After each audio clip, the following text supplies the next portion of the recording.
Good morning, everyone. Happy April.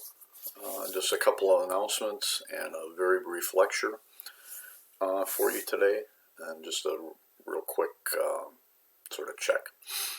So, in Schoology, if you check Schoology, which I'm sure you are, you'll see that I put some due dates for the upcoming to give you a sense. I think that's probably more efficient than sending out an alternate calendar. So what you have coming up, your chapter summary is due Friday, April 3rd. That's to be shared with me. The Cold War perspectives outline, the activity from yesterday.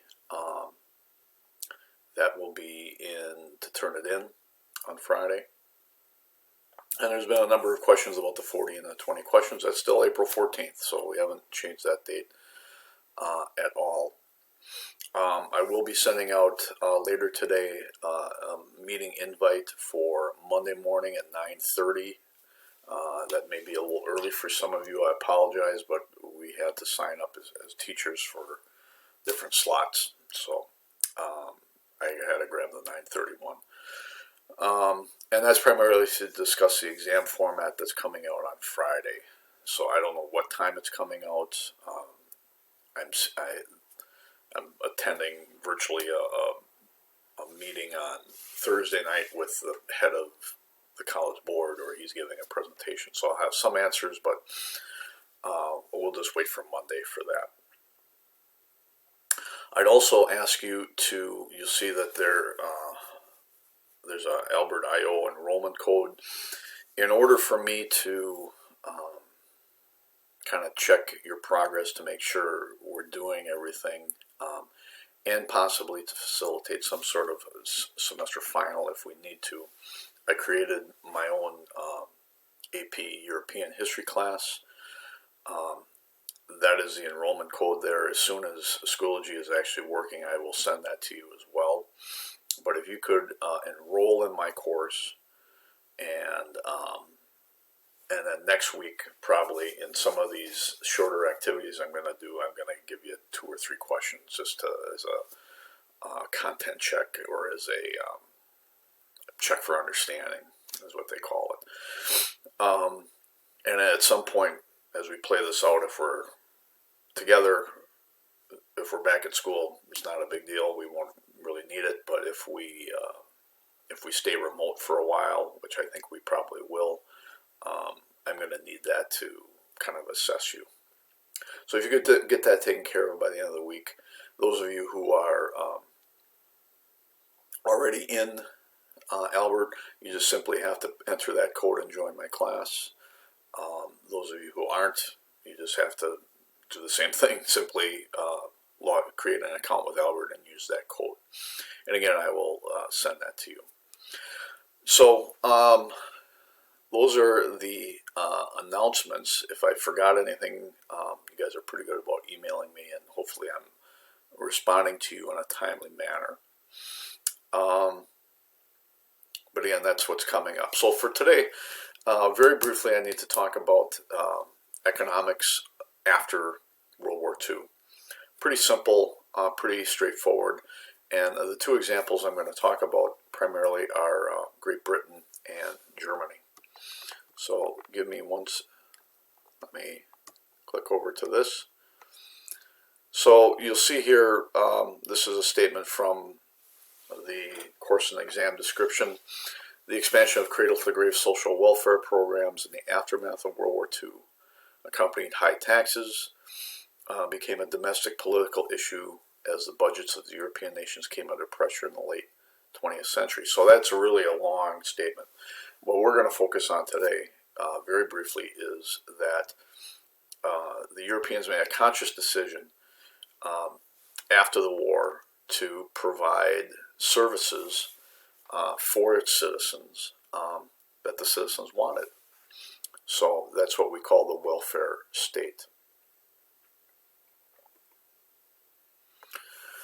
So the welfare state is based on John Maynard Keynes. I think I mentioned John Maynard Keynes in the aftermath of World War I, the idea of Keynesian economics, the idea of creating demand to spur economic growth. So if you recall, I was talking about what we're seeing Keynesian economics today, classic Keynesian economics. If you're paying attention at all, the federal government passed like a $2 trillion relief bill, and they're literally sending people money. So your parents hopefully will get a check in the next couple of weeks. That's Keynesian economics at the most basic level. If this plays out any further, you could see federally sponsored jobs programs.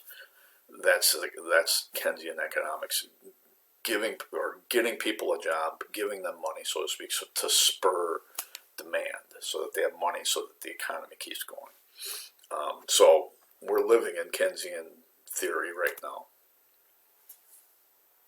We also see this massive growth of a social safety net. Pensions, which we would call Social Security, unemployment, disability insurance, education, healthcare.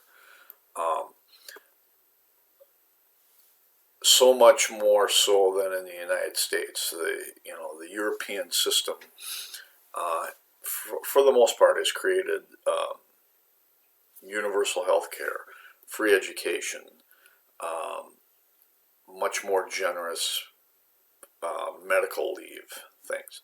Now, on the other hand, that costs money, and the Europeans have taken the attitude that, well, we're paying for this, we're okay with it. This is something we want, and you have to pay for it. So there is an increase in bureaucracy. There is an increase in taxes.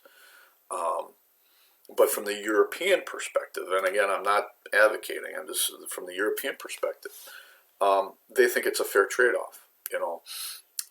Again, a kind of a current complaint of people is that a lot of people don't have paid sick time. And if you get this coronavirus, you're quarantined for 2 weeks, and if you don't have paid sick time, you're not paid. In Europe, they have weeks and weeks and weeks of paid sick time. They have weeks and weeks and weeks of vacation, and you're encouraged basically to take it. And in many respects, you're considered crazy if you don't take it. So they just have a little bit of a different attitude regarding the role of business, the role of government, and what the expectation of government is. So that's sort of an example of the welfare state. There's just a picture of some kids getting school lunches. That's part of the welfare state too. So the classic example of the welfare state is in Britain. Almost immediately after the war, the British government, or the British people, I should say, voted Churchill out. Churchill, the great hero of the war, regarded by some as the most significant person of the 20th century, is voted out because the people of Britain saw him not as a peacetime leader, but as a war leader. And they elected Clement Attlee and the Labour Party. And this is the best example of what we call the modern welfare state. Two laws, the National Insurance Act and the National Health Service Act, were created to give universal coverage to every person living in Great Britain. It's called today the National Health Service, the NHS.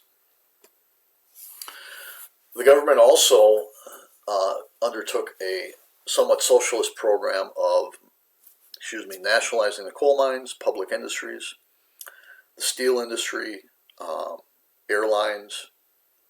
They basically took over everything. There was still private property, but all the major sort of industries were owned, if not heavily regulated, by the national government. And this is what came to be called cradle-to-grave security. So there was, as I said, lunch programs, education, and the big one is what we call the National Health Service, or socialized medicine. It's weird, the British are just love their national health system, and when the London Olympics a few years ago, in the opening ceremonies, they actually had a skit on the National Health Service. They liked it so much. So there's obviously some problems with it, and you can buy like supplemental care if you're wealthy enough. You can buy some extra stuff. But basically, if you're sick, you have a card, you go to the doctor, and it's taken care of.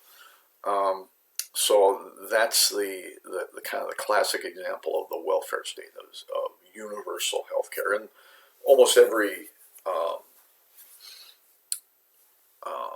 European country has a version of that.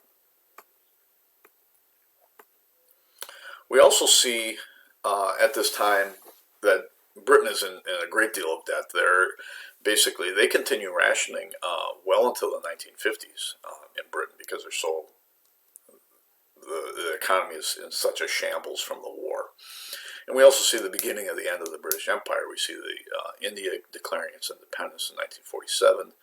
We see the British Mandate of Palestine forming into Israel.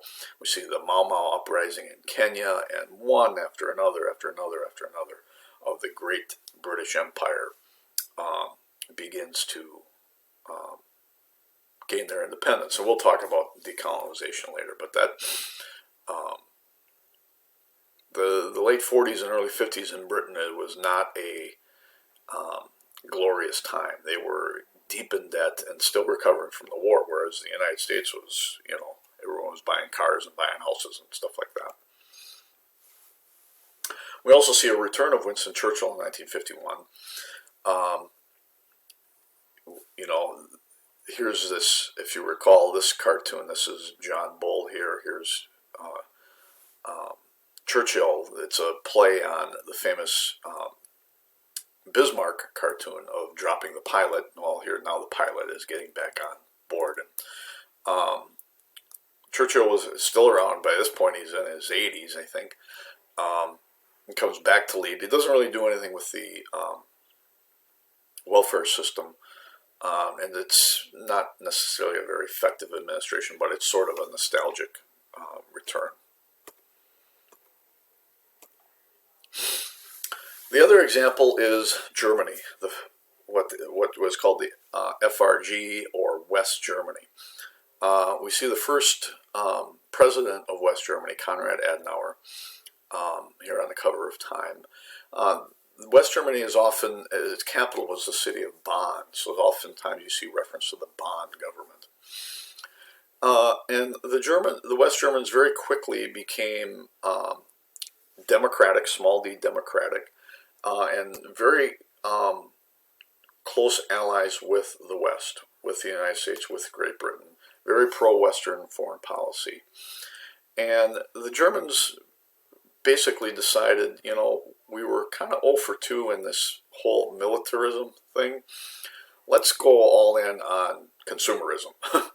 So we see very rapidly what's called the German economic miracle, where Germany has rebuilt itself not as a war power, but as an economic power.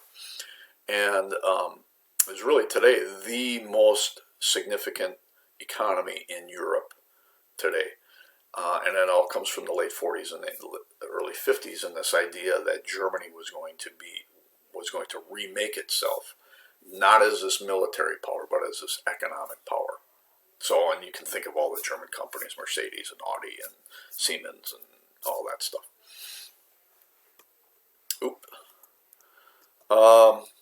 So this is, again, I'm running out of time here. Mass production, new food technology, industrial efficiency, increased disposable income, and created a consumer culture. The Europeans sort of went in the consumer idea. Domestic comforts, indoor plumbing, plastics, all that stuff was seen as a priority after the war, making people's lives better, or easier, let's say. We also see new communication, transportation, the telephone, radio, TV, going on to the computer and cell phone, internet usage, where in many respects Europe has a better network of communication than we do. So they kind of went all in on technology and the idea of consumer culture. So I'm out of time.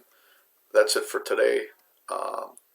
There is a short activity that will be up in Schoology, so take a look at that. Thanks.